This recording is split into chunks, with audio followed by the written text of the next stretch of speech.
जय हिंद प्यारे दोस्तों, कैसे हैं आप। आशा करते हैं स्वस्थ होंगे। ईश्वर से ही प्रार्थना करते हैं कि ईश्वर हमें आपको सबको स्वस्थ रखें। आइए स्टार्ट किया जाए। सबसे फेवरेट सब्जेक्ट जिसका नाम है केमिस्ट्री। जी हाँ, मेरा फेवरेट, आपका भी फेवरेट हो सकता है। जब आप इसको समझना स्टार्ट कर देंगे, सीखना स्टार्ट कर देंगे, तो आइए स्टार्ट करते हैं। तो आज हम लोग केमिस्ट्री किस क्लास के लिए पढ़ने जा रहे हैं। जी हाँ, हम लोग क्लास 11th के लिए क्लास 11th का पहला चैप्टर जिसका नाम है some basic concept of chemistry की शुरुआत करने जा रहे हैं। तो मुझे आशा है कि आप अपना एम निर्धारित कर लिए होंगे कि हमें एकेडमिक के साथ साथ कंपटीशन भी देना है और इस कंपटीशन को पार करके अपने लाइफ में वो मुकाम हासिल करना चाहते हैं जो आप अपने माइंड में बना लिए होंगे। तो मुझे आशा है कि आपको ये वीडियो बहुत ही हेल्पफुल होगा। तो आइए स्टार्ट करते हैं। तो क्या हम लोग पढ़ने जा रहे हैं। पहला हम लोग सब्जेक्ट स्टार्ट करने जा रहे हैं केमिस्ट्री। और केमिस्ट्री किसके लिए? क्लास 11th के लिए। क्लास 11th के लिए। और क्लास 11th में कौन सा चैप्टर? चैप्टर 1 जिसका नाम है some basic concept of chemistry. Some basic concept of chemistry. तो केमिस्ट्री का कुछ बेसिक कंसेप्ट की बात हम इस चैप्टर में करने वाले हैं। तो इस वीडियो में हम लोग 3 बातों का स्टडी करेंगे। क्या क्या? केमिस्ट्री का डिफिनीशन, उसके ब्रांच और उसके एप्लीकेशन की। तो स्टार्ट करते हैं। मैं डीएनए का एन। आइए स्टार्ट करते हैं। पहला हेडिंग। तो केमिस्ट्री को पढ़ने से पहले हम साइंस को एक बार डिफिनीशन इसका रिवाइज कर लेते हैं। तो ये साइंस क्या है? तो आप बेहतर तरीके से पढ़ते आ रहे हैं साइंस का डिफिनीशन, फिर भी एक बार रिवाइज कर देते हैं। तो ये क्या है? The systematic study of anything either natural और artificial and that is practically proved. जो प्रैक्टिकली प्रूव्ड हो उसे हम क्या बोलते हैं? साइंस बोलते हैं। फिर से एक सुन लीजिए। The systematic study of anything and their phenomena which is practically proved known as science. तो साइंस के कितने ब्रांच हैं? साइंस की मेन ब्रांच की बात करें तो इसकी 3 ब्रांच हैं। कौन कौन? बायोलॉजी। यदि आप बायोलॉजी के स्टूडेंट होंगे तो बायोलॉजी आप पढ़ते होंगे, जिसको आप क्या कह सकते हैं? लाइफ साइंस भी बोल सकते हैं। क्या नाम देते हैं? लाइफ साइंस, क्योंकि इसके लाइफ एंड लिविंग ऑर्गेनिज्म के बारे में स्टडी किया जाता है। दूसरा है आपका केमिस्ट्री। केमिस्ट्री जिसको आप क्या नाम देते हैं? Centre of science. अब सेंटर ऑफ साइंस देने का क्या कारण है इसका? सेंटर ऑफ साइंस, इसका कारण क्या है? क्योंकि ये लिविंग ऑर्गेनिज्म और नॉन लिविंग ऑर्गेनिज्म यानी लिविंग और नॉन लिविंग थिंग्स सब में पाया जाता है। सब जहाँ मटेरियल होगा वहाँ केमिस्ट्री इन्वॉल्व होगा, इसलिए इसको हम सेंटर ऑफ साइंस कहते हैं। और तीसरा है आपका फिजिक्स, भौतिक विज्ञान। तो आपको इसमें से कौन सा लगता है ये आप बता सकते हैं मुझे कमेंट्स बॉक्स में। चलिए, तो हम लोग स्टार्ट करेंगे सेंटर ऑफ साइंस यानी केमिस्ट्री की बात। तो केमिस्ट्री का डिफिनीशन, उसके एप्लीकेशन और उसके ब्रांच की बात करते हैं। तो चलिए, पहला है आपका केमिस्ट्री, उसका डिफिनीशन। तो केमिस्ट्री को कुछ इस तरह से हम डिफाइन कर सकते हैं। तो मैं इसको अपने तरह से डिफाइन करने का प्रयास कर रहा हूँ। यदि आपको समझ में आए तो ठीक, न समझ में आए तो मुझे कमेंट करके मुझसे पूछ सकते हैं। तो केमिस्ट्री में हम 4 बातों का स्टडी करते हैं। क्या क्या? पहला है कंपोजिशन। क्या क्या? कंपोजिशन। अच्छा, कंपोजिशन किसका? दूसरा स्ट्रक्चर किसका? प्रॉपर्टीज किसका?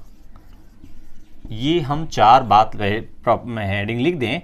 और लॉज और रूल्स। ठीक है। तो ये चार जो पॉइंट्स हैं वो किसका? किसी भी मैटर का।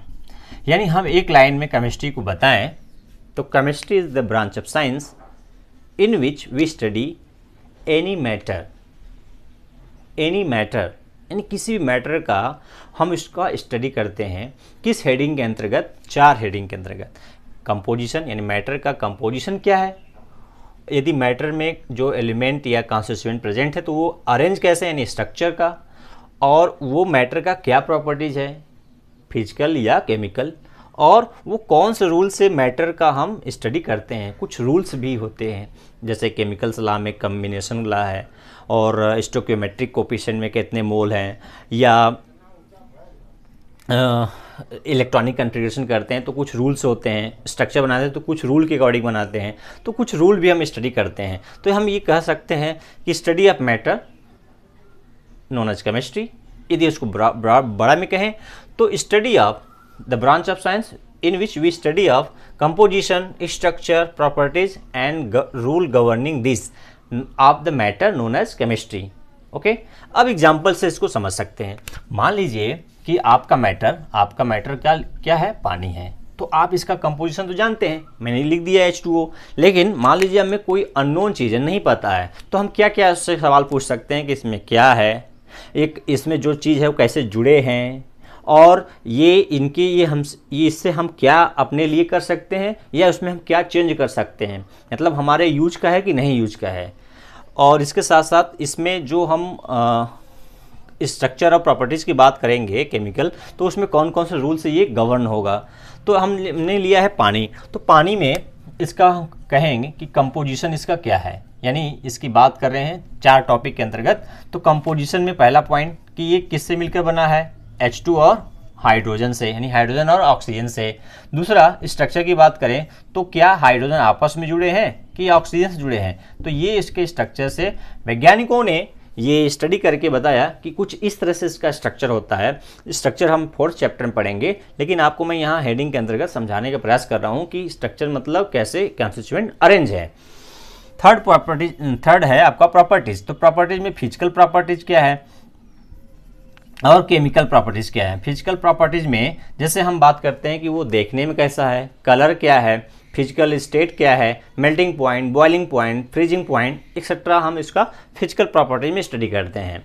और इस केमिकल प्रॉपर्टीज की बात करें, केमिकल प्रॉपर्टीज में तो वाटर में हम यदि सोडियम का टुकड़ा डाल दें तो क्या होगा, कुछ न कुछ चेंज आएगा, तो वो बन जाता है सोडियम हाइड्रोक्साइड और हाइड्रोजन गैस लिबरेट करता है। तो ये क्या है, उसका केमिकली चेंज आ गया। तो इसी तरह से और भी इसके साथ कोई कंपाउंड मिला देंगे तो कुछ नया प्रोडक्ट बनेगा कि नहीं बनेगा, कैसे बनेगा, ये केमिकल प्रॉपर्टीज़ के अंतर्गत आता है। तो हमने देखा, और ये जो इसका स्ट्रक्चर है, या मैंने कहा ना कि इसका कंपोजिशन किस रूल के अकॉर्डिंग हम पढ़ते हैं, वो उसमें रूल भी यानी लॉ भी इन्वॉल्व होता है। तो हम कुल मिला जुला कर कहते हैं कि किसी भी चीज़ का स्टडी करना, क्या क्या स्टडी करना, उसका कंपोजिशन स्टडी करना, स्ट्रक्चर स्टडी करना, प्रॉपर्टीज स्टडी करना, चाहे वो फिजिकल हो या केमिकल हो, और कुछ उसमें जो रूल इन्वॉल्व होते हैं उसको स्टडी करना केमिस्ट्री के अंतर्गत आता है। अब इसके ब्रांच की बात कर लेते हैं। तो ब्रांच क्या है, इसके कितने ब्रांच हैं, केमिस्ट्री की मेन ब्रांच कितने हैं। तो केमिस्ट्री के 4 मेन ब्रांच हैं। कौन कौन, पहला इनऑर्गेनिक, दूसरा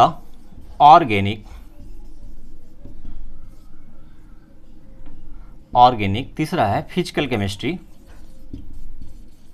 चौथा है एनालिटिकल केमिस्ट्री। अब देखिए ये 4 मेन ब्रांच है। इसके अलावा बायोकेमिस्ट्री, एग्रीकल्चर केमिस्ट्री, जियो केमिस्ट्री, और भी बहुत सारा केमिस्ट्री इन्वॉल्व, जहाँ भी केमिस्ट्री इन्वॉल्व होगा उसमें जोड़ दीजिए। इलेक्ट्रोकेमिस्ट्री, सरफेस केमिस्ट्री, बहुत सारा ब्रांच हो सकता है।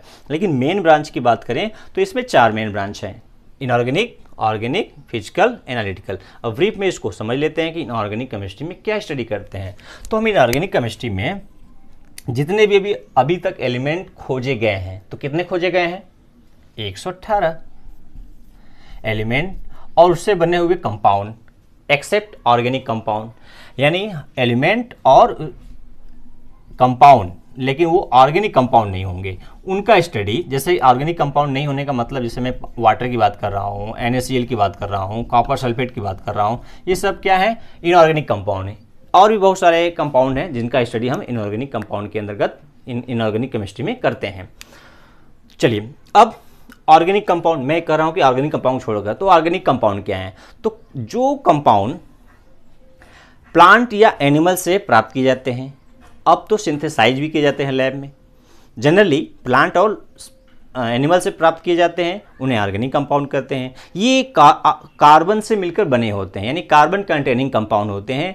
इसके अलावा हाइड्रोजन भी हो सकते हैं, तो जो हाइड्रोजन कार्बन होंगे तो हाइड्रोकार्बन होंगे। हाइड्रोकार्बन का स्टडी ऑर्गेनिक केमिस्ट्री में आता है। और इसकी एक विशेषता है कि यदि ऑर्गेनिक कंपाउंड है तो इसमें 4 विशेषताओं में से कोई न कोई एक विशेषता जरूर होगा। क्या क्या? एडिशन रिएक्शन दे सकता है, सब्स्टिट्यूशन दे सकता है, एलिमिनेशन दे सकता है, या रीअरेंजमेंट हो सकता है। तो ये ऑर्गेनिक कंपाउंड की विशेषता है। जो मैंने अभी 4 नाम बताया, एडिशन, एलिमिनेशन, सब्स्टिट्यूशन, रीअरेंजमेंट, ये अभी हम 12th में पढ़ेंगे, जो ऑर्गेनिक केमिस्ट्री में, या 11th के लास्ट में जो ऑर्गेनिक केमिस्ट्री होगा उसमें टाइप्स ऑफ रिएक्शन पढ़ेंगे, तो वहाँ बात करेंगे। तो ऑर्गेनिक केमिस्ट्री आप समझ गए हैं कि ऑर्गेनिक कंपाउंड का स्टडी होता है। जैसे कुछ एग्जांपल, जैसे मेथेन क्या है, आपका ऑर्गेनिक कंपाउंड है। ग्लूकोज C6H12O6, एल्कोहल C2H5OH, ये सब क्या है? ये सब ऑर्गेनिक कंपाउंड है और इनका स्टडी ऑर्गेनिक केमिस्ट्री में करते हैं। अब फिजिकल केमिस्ट्री में क्या करते हैं?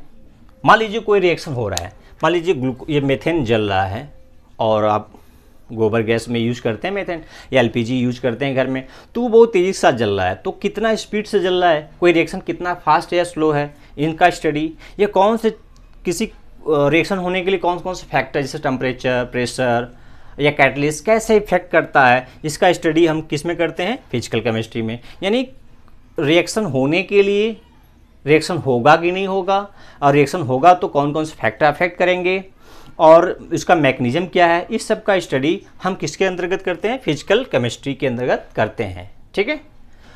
और एनालिटिकल, चौथा है एनालिटिकल केमिस्ट्री। इसमें क्या करते हैं? 2 चीज क्वेश्चन पूछ लीजिए। पहला व्हाट इज और हाउ मच। पहला क्वेश्चन करिए कि व्हाट इज, और दूसरा करिए हाउ मच। किसी चीज में, कोई चीज में क्या है और कितना है। यानी हम पूछ लीजिए कि क्या है, किसी चीज़ में क्या है, और दूसरा कितना है। इसी का आंसर यदि मिल जाएगा तो एनालिटिकल केमिस्ट्री कहलाएगा, कितना है। ठीक है। तो व्हाट इज, क्या क्या किसी मैटर में, जैसे ये मान लीजिए आपका मार्कर है, तो इसमें हम पूछ लें कि ये किस चीज़ से मिलकर बना है, तो ये आपका हो जाएगा क्वालिटेटिव स्टडी। क्या है? Qualitative study. यानी क्वालिटेटिव मतलब क्या क्या है। अब कितना है, यानी क्वांटिटेटिव स्टडी। क्वांटिटेटिव स्टडी यानी क्वालिटेटिव और क्वांटिटेटिव स्टडी करना क्या कहलाता है? Analytical chemistry. चाहे कुछ भी हो, जैसे हमारा शरीर किससे मिलकर बना है, और कितना ब्लड, कितना मसल्स, कितना सेल्स है, ये उसका क्वालिटेटिव और क्वांटिटेटिव स्टडी हो जाए। किसी भी चीज़ का, किसी भी मैटर का 2 बातों का प्रश्न करेंगे तो वो किसके अंतर्गत आएगा? एनालिटिकल केमिस्ट्री के अंतर्गत आएगा। तो मेनली कितने हो गए ब्रांच? 4, इनऑर्गेनिक, ऑर्गेनिक, फिजिकल और एनालिटिकल। इसके अलावा हम बताएं कि बहुत सारे ब्रांच हैं, लेकिन मेन ब्रांच ये है। तो आइए अब इसके एप्लीकेशन की बात करते हैं। एप्लीकेशन क्या है, केमिस्ट्री की क्या एप्लीकेशन है? तो हम कहें कि जैसे आप कहते हैं जल ही जीवन है, उस तरह से मैं बोलूं कि केमिस्ट्री बिना जीवन को समझना बहुत ही मुश्किल है। आप जो पढ़ रहे हो, जो मैं पढ़ा रहा हूँ, जो जिस टूल से, यानी जिस डिवाइस से आप मुझे सुन रहे हो, जिस आँख से मुझे देख रहे हो, जिससे मैं बोल रहा हूँ, ये सब में केमिस्ट्री इन्वॉल्व है। कैसे? तो मैं 2-3 एग्जाम्पल केवल दूंगा, आप पूरा और समझ सकते हैं। जैसे हम जीने के लिए, या हम छोड़िए जीने के लिए, मरने के लिए छोड़िए, ये 3 बात देखिए कि मैं किससे लिख रहा हूँ। ये मार्कर में ये है प्लास्टिक। प्लास्टिक क्या है? एक केमिकल। यानी मान लीजिए कि आप पॉलीथीन के नाम सुने होंगे। पॉलीथीन पॉलीएथाइलिन का पॉलीमर है, और एथाइलिन क्या होता है? C2H4। इसका क्या है? पॉलीमराइजेशन से क्या बनता है? पॉलीथीन बनता है। क्या बनता है? पॉलीथीन। तो आप इसे प्लास्टिक कह रहे हैं, तो ये किसी न किसी चीज़ का पॉलीमर है। इसमें जो भरा गया है इंक, वो केमिकल है। तो इनका कैसे सिंथेसिस हुआ है? बिना केमिस्ट्री पढ़े ये हम मार्कर नहीं बना सकते, क्योंकि इसका हमें प्रॉपर्टीज़ पहले से पता होगा, तब हम इसको सिंथेसाइज या प्रिपरेशन किए हैं इंडस्ट्री में। ओके। उसी तरह से आप जो मोबाइल से देख रहे हैं मुझे या वीडियो देखते हैं, वो मोबाइल में स्क्रीन जो LCD है, लिक्विड क्रिस्टल डिस्प्ले, वो केमिकल है। और छोड़िए, जैसे हम बोलते हैं कि जल ही जीवन है, तो जल ही जीवन क्यों है, इसका हम यदि आंसर चाहें तो केमिस्ट्री के थ्रू जाना पड़ेगा कि इसमें कंपोजिशन, मैंने बताया कि कंपोजिशन क्या है भाई, जल में कंपोजिशन क्या है, अभी बताया कि हाइड्रोजन और ऑक्सीजन है, तो ये एलिमेंट हैं, इस एलिमेंट का स्टडी कहाँ, केमिस्ट्री में। और छोड़िए सर जी, हम जो बने हैं मसल्स, जो मसल्स है, मसल्स में क्या है, सेल है, सेल क्या है, आपके कार्बोहाइड्रेट, प्रोटीन, विटामिन, मिनरल्स हैं। और कार्बोहाइड्रेट में आप जानते हैं, कार्बोहाइड्रेट या प्रोटीन आप जानते होंगे, तो इसमें क्या होता है, यानी मान लीजिए कार्बोहाइड्रेट में आपका ग्लूकोज का कोई पॉलीमर है, जैसे सेलुलोज हो, या आपका सुक्रोज है, चीनी है, तो इसमें ग्लूकोज और फ्रक्टोज है, तो ये क्या है, ग्लूकोज होगा तो क्या होगा, C6H12O6। इसका स्टडी कहाँ, केमिस्ट्री के थ्रू करेंगे। और आप जो मैं शर्ट पहना हूँ, मान लीजिए कि कॉटन का है, तो ये कॉटन में क्या होता है, सेलुलोज होता है, क्या होता है, सेलुलोज। और सेलुलोज में क्या होता है, ग्लूकोज होता है। तो हम ग्लूकोज से बना क्या है, सेलुलोज, सेलुलोज से बना है कॉटन, कॉटन क्या है, शर्ट है। तो ये जो शर्ट पहने हैं, अच्छा से अच्छा क्वालिटी का, कलरफुल, ये किसका देन है, केमिस्ट्री का देन है। तो मतलब कहीं भी आप देखिए, चाहे अपने दिनचर्या में जो भी आप आइटम यूज करते हैं, चाहे आप उसके बारे में उसका कम ग्रेडियंट जानते हो या नहीं जानते हो, जितने भी मटेरियल है उसमें केमिस्ट्री इन्वॉल्व है, चाहे वो सिंथेटिक सब्सटेंस हो या नेचुरल हो। चाहे जैसे प्लांट हैं या एनिमल्स हैं, नेचुरल थिंग्स हैं, तो उसमें भी केमिस्ट्री इन्वॉल्व है।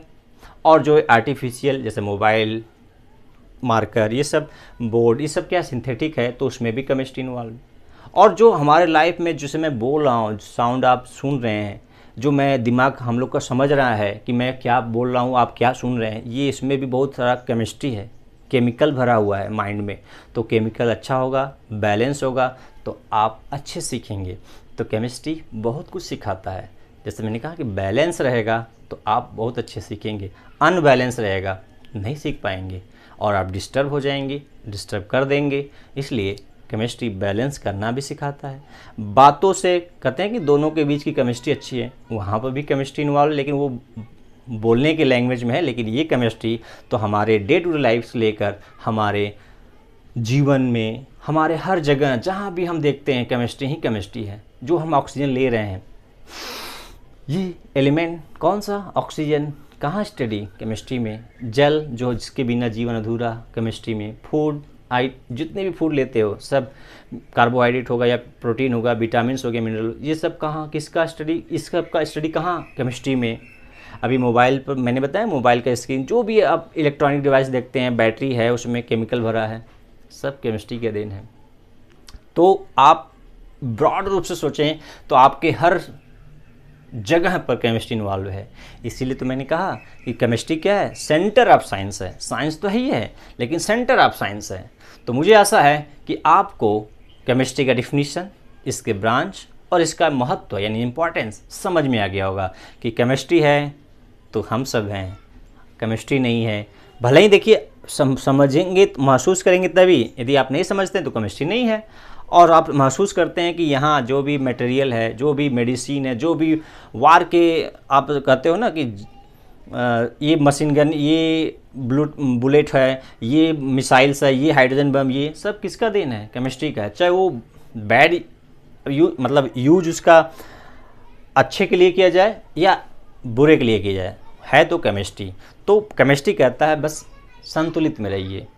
संतुलित समीकरण यानी बैलेंस इक्वेशन, बैलेंस लाइफ सबसे अच्छा। तो आपको वीडियो कैसा लगा, आप मुझे कमेंट बॉक्स में शेयर कर सकते हैं। वीडियो देखने के लिए धन्यवाद। जय हिंद, जय भारत। आपका दिन मंगलमय हो।